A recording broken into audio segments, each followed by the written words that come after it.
I'm Denise. She's a non-fiction editor, and I'm Louise. She's a fiction editor. And together, we're the Editing Podcast. Hello, and welcome to another episode of the Editing Podcast. This week, Denise and I are going to chat about some ideas for how to create engaging titles for conference sessions, blog and podcast titles, and email marketing subject lines. Yeah, definitely. And the overall goal with this is to help you send the right message to the right people so that they understand why your topic is relevant. And we should be clear that we're not saying that you have to incorporate every tip into each title, because you might not feel that all of them are appropriate all of the time. Absolutely. For the most part, they're simply ideas to consider.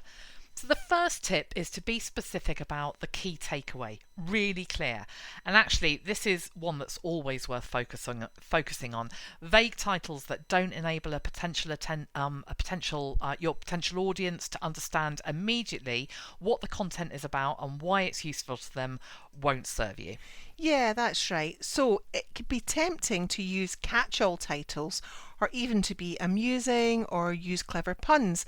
But the problem with that approach is that people won't get it until they're already in the content. Yeah, exactly.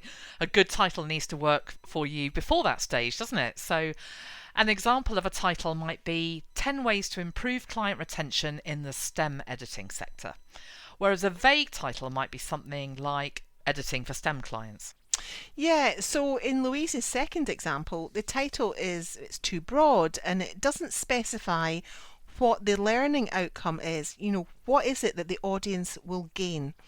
Editing for STEM clients could mean the content's going to focus on the skills you need to edit STEM materials, or it could be about how to find STEM clients or the breadth of the market.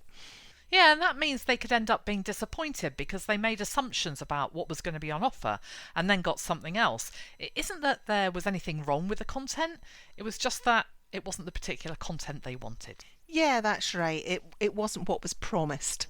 Yeah. So our next tip is to try using numbers in your titles. And the reason for that is that numbers get attention. They give your audience a signal that if they come to engage with your content, they're going to get structure and that the information will be digestible. That is so true. I love a number in a title. And the thing is, some types of content like conference sessions can feel full on. There's a lot of information to assimilate, a lot to take in. And some editors and proofreaders are quite introverted and can find events overwhelming. When you give people the promise of structure that tells them they're not going to end up going down a rabbit hole, that's often welcome. And that way it helps them track the beginning, the middle and the end. Yeah. So using the example that we talked about just now, we can compare the difference between 10 ways to improve client retention in the STEM editing sector versus just improving client retention in the STEM editing sector. It's subtle, but there's definitely a greater sense of structure when a number's involved. Yeah, there really is. And I guess it might depend to a degree on how the content is designed. So if it is a conference session or a webinar or a workshop, for example, and more participative, the version without the number might be better because the attendees will determine the structure to a certain extent. Yeah. Whereas if it's a sit down and listen type of thing, the numbering might be better and help people prevent people getting itchy feet or itchy bums. Itchy bums, that is so gross. I know. Don't misinterpret that. I meant, you know what it's like when you've been sitting on your backside for hours. That's what I meant. I do, but thank you anyway, Cal. So moving on. Tip 3 is to keep your title short and snappy. So a concise title will get the message, the key takeaway, across quickly and easily. So if our snappy title is 10 Ways to Improve Client Retention in the STEM Editing Sector, the unsnappy version might be 10 distinct approaches to enhancing the longevity of client relationships within the specialised domain of editing services catering to science, technology, engineering and mathematics disciplines.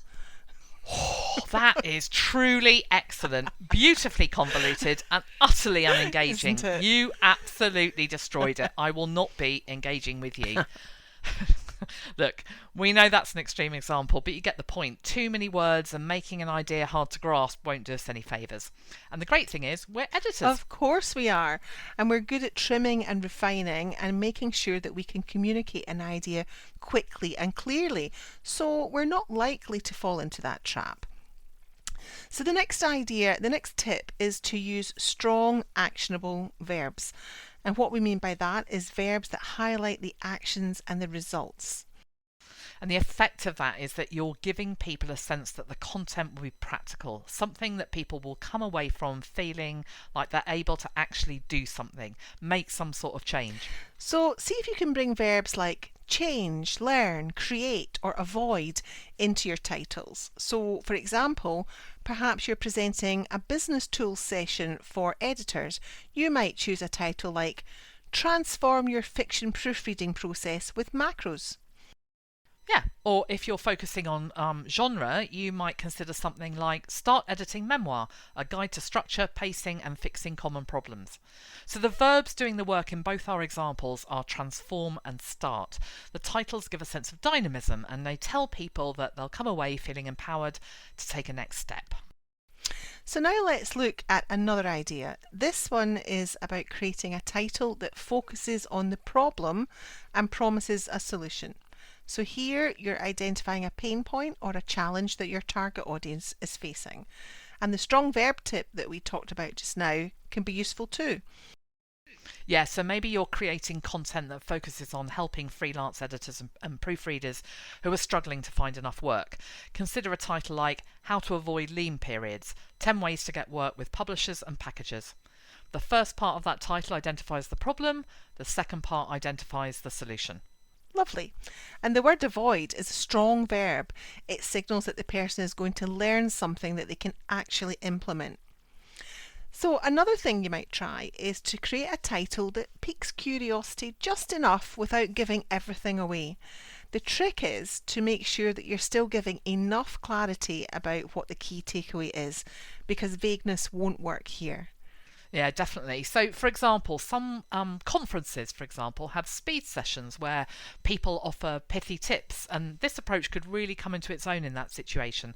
So examples might be things like why your client discovery process might be damaging your editing business, or the 5 mistakes that could ruin your editorial reports. Yeah, and now people are encouraged to ask questions. Does my discovery process need adjusting? Or am I doing those 5 things in my editorial reports? Yeah, exactly. So our final tip is to create titles that target your audience and their specific needs. So a title like Line Editing Essentials, How to Make the Switch from Non-Fiction to Fiction, focuses broadly on what, but specifically on the who and the change they're making. And another example might be Adapting to AI and Automation, how proofreaders can communicate their value. Again, it's clear that it's proofreaders, not other types of editors, who the content is going to focus on and the challenges that they're facing. Yeah. So that's it from us. 7 tips to help you create compelling titles that stand out, encourage engagement, and communicate the value of your content up front. Exactly. So thank you once again for listening. We really hope you enjoyed this episode. If you'd like to help support the Editing Podcast, we've got a couple of options for you. The first is that you can tip us with a one-off donation of your choosing. Or you can join our Patreon community. All our patrons get exclusive access to a huge batch of transcripts. Both the links are in the show notes. In the meantime, she's been Louise. And she's been Denise. Join us again soon. Bye-bye. Bye.